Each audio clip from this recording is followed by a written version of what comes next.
Right, here we go then guys. First of all, there's the mug.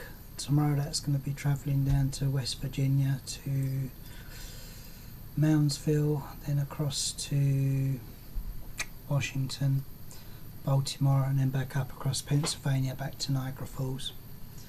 So there we go.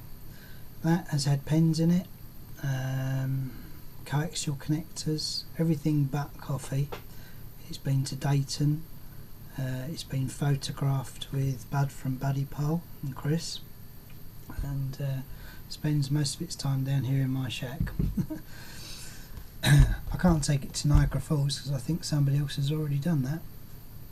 Anyway, so this is my sort of shack radio room. It's quite poor lighting at the moment. I apologise for that. It's 10:30 at night, but I wanted to get something together for the talk there at Cars. And I can't believe it's been a year since I was there visiting last August. Anyway, so what I'm about to show you is construction of a fan dipole. It's a parallel fan dipole, but there's construction in this room, and then installation into a tree at about 1 o'clock in the morning. So we'll talk through that, but first of all I'll just give you an idea of where I live, the streets, the house, driveway, etc., and we'll rattle on. Okay, so you wanted this talk on antennas at home.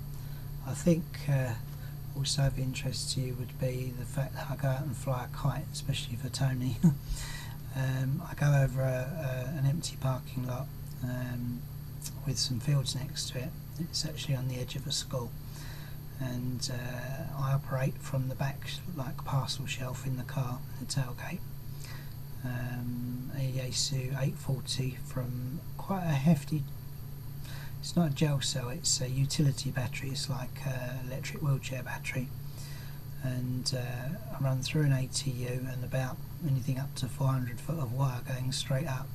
So I launch the kite, let it out maybe 60 feet, attach a bungee cord to the line at that point, and then the wire onto that bungee cord, and up she goes until the wire's pretty much held out taut, and then there's another bungee cord down on the car.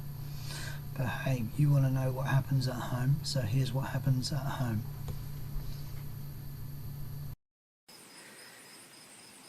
Okay, so this is the street that I live in.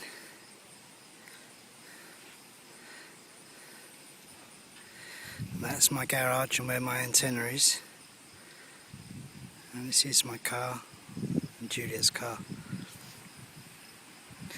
So on the car I have an ATAS antenna on this side and some old fishing rod VHF, UHF and 6 metre on the other side. The transceiver's actually in the back, and the head unit is in the centre console. Okay, so this is down the drive. The shack is downstairs, through that white door downstairs, and that's the basement window, which is about eye level when you're standing up downstairs. The antenna, the centre of it is at the top of this yellow cord in the tree here, and it comes back this way to this tree to again a yellow cord of a pulley up there. So as I said, the centre is on a pulley in this tree here above the garage.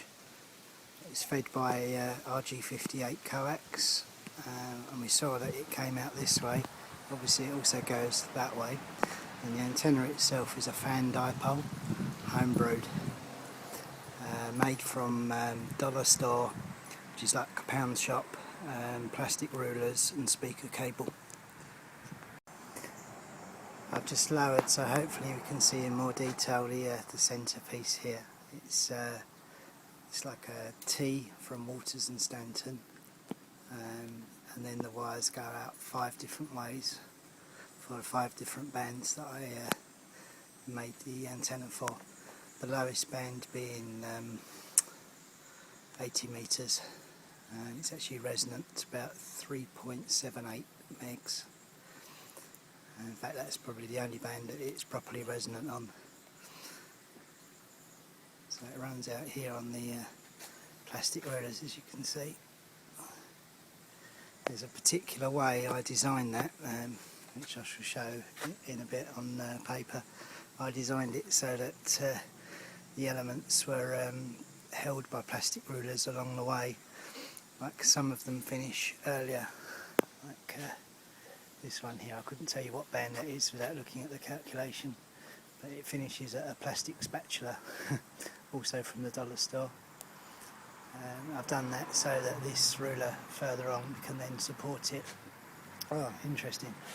This ruler has a bolt hanging on it. There's a very deliberate reason for that, because the wind kept flipping it over, and once you flip it over then you lose resonance.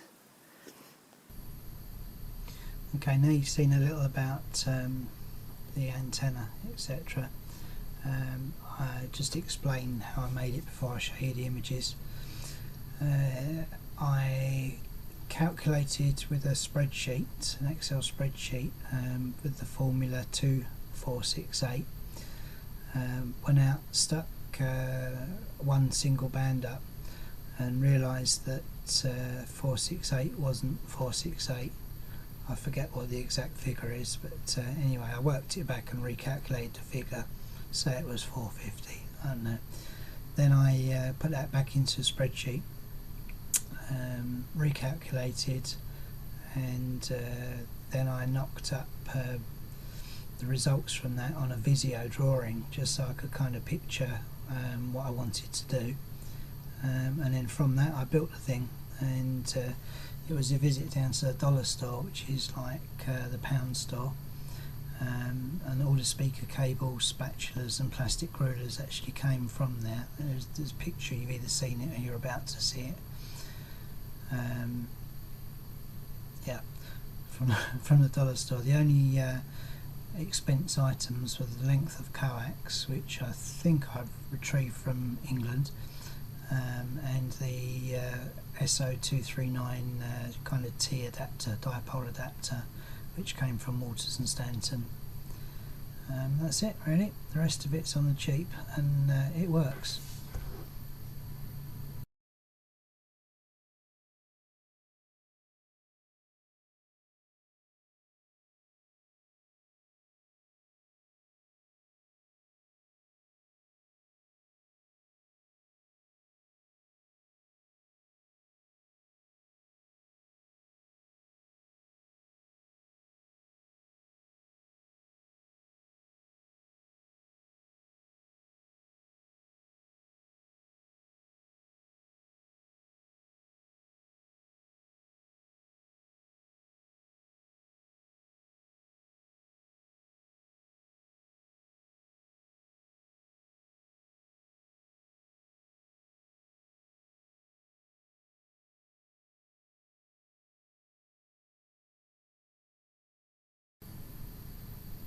Forgot to tell you here that when I put that antenna up, it was 1 o'clock in the morning, and my mission was to beat the snow, and my mission failed by about 2 hours, and this photo was just taken following morning. Okay peoples, this is Simon reporting for Cars Chelmsford, currently Woodstock, Ontario. Have fun till next time I see you.